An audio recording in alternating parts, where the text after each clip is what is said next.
ప్రపంచాన్ని వణికిస్తున్న యుద్ధం మొదలై నేటికి నెల రోజులు పూర్తయింది. ఈ 30 రోజుల్లో రక్తపాతం తప్ప మరేమీ మిగల్లేదు. ఎటు చూసినా శవాల దిబ్బలు, మిన్నంటుతున్న ఆక్రందనలు. 2026 ప్రారంభంలోనే మానవాళి ఇంతటి వినాశనాన్ని చూడాల్సి వస్తుందని ఎవ్వరూ ఊహించలేదు. కేవలం నెల రోజుల్లోనే 3000 మందికి పైగా అమాయకులు బలైపోయారు. లక్షలాది మంది సొంత గడ్డను వదిలి శరణార్థులుగా మారుతున్నారు. దీనిపై పూర్తి వివరాలు సాక్షి ప్రత్యేక కథనంలో. యుద్ధం అంటే కేవలం తుపాకుల మోత కాదు, అది ఆరని కన్నీటి గాథ. సరిగ్గా నెల రోజుల క్రితం మొదలైన ఈ పోరు నేడు ఒక మహావిధ్వంసంగా మారింది.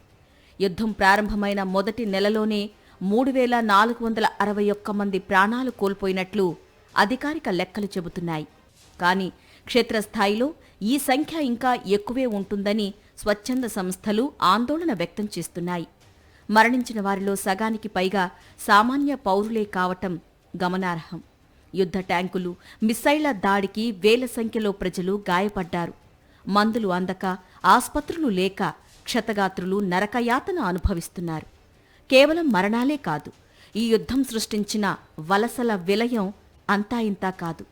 మిలియన్ల కొద్దీ ప్రజలు, అంటే దాదాపు 10 లక్షల మందికి పైగా ఒకే నెలలో నిరాశ్రయులయ్యారు. తాత ముత్తాతల నాటి ఇళ్లను వదిలి, చేతిలో చిల్లి గవ్వలేక కట్టుబట్టలతో సరిహద్దుల వైపు పరుగులు తీస్తున్నారు. 2026లో చోటు చేసుకున్న ఈ పరిణామం ప్రపంచంలోనే అతిపెద్ద మానవీయ సంక్షోభంగా మారుతోంది. ఐక్యరాజ్యసమితి హెచ్చరిస్తున్నా, అగ్రరాజ్యాలు ఆందోళన వ్యక్తం చేస్తున్నా యుద్ధ జ్వాలలు మాత్రం చల్లారడం లేదు. మరోవైపు ప్రపంచ ఆర్థిక వ్యవస్థ చిన్నాభిన్నమైంది. చమురు సరఫరా నిలిచిపోవడంతో అన్ని దేశాల్లో నిత్యావసర ధరలు పెరిగాయి. మరణించిన వారిలో 40% పైగా మహిళలు మరియు చిన్నారులే ఉన్నారని సేవ్ ద చిల్డ్రన్ వంటి సంస్థలు పేర్కొంటున్నాయి. యుద్ధక్షేత్రంలో సేవలు అందిస్తున్న సుమారు 120 మంది డాక్టర్లు, నర్సులు, పారామెడికల్ సిబ్బంది బాంబు దాడుల్లో ప్రాణాలు కోల్పోయారు.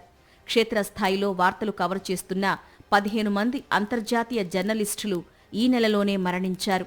పొరుగు దేశాల సరిహద్దుల వద్ద దాదాపు 8 లక్షల మంది ప్రజలు ఎముకలు కొరికే చలిలో సరైన ఆహారం లేకుండా టెంట్లల్లో గడుపుతున్నారు. వలస వెళ్తున్న వారిలో సుమారు 5 లక్షల మంది చిన్నారులు ఉన్నారు.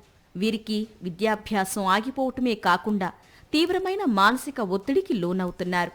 శరణార్థి శిబిరాల్లో కలరా, టైఫాయిడ్ వంటి వ్యాధులు ప్రబలే అవకాశం ఉందని ప్రపంచ ఆరోగ్య సంస్థ హెచ్చరించింది. బాంబు దాడుల వల్ల సుమారు 45,000 ఇళ్లు పూర్తిగా నేలమట్టమయ్యాయి.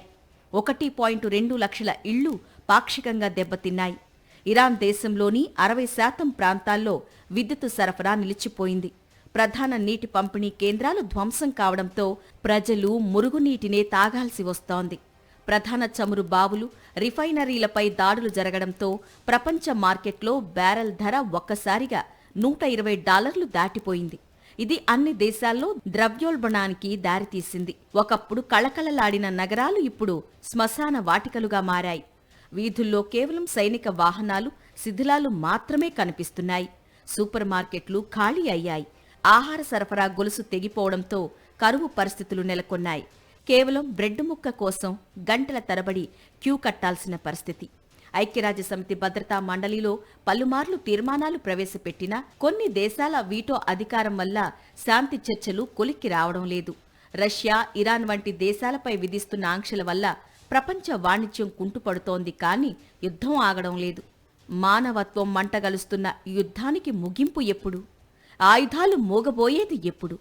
నిరాశ్రయులైన ఆ కోట్లాది కళ్లకు మళ్లీ శాంతి కనిపించేది ఎన్నడు?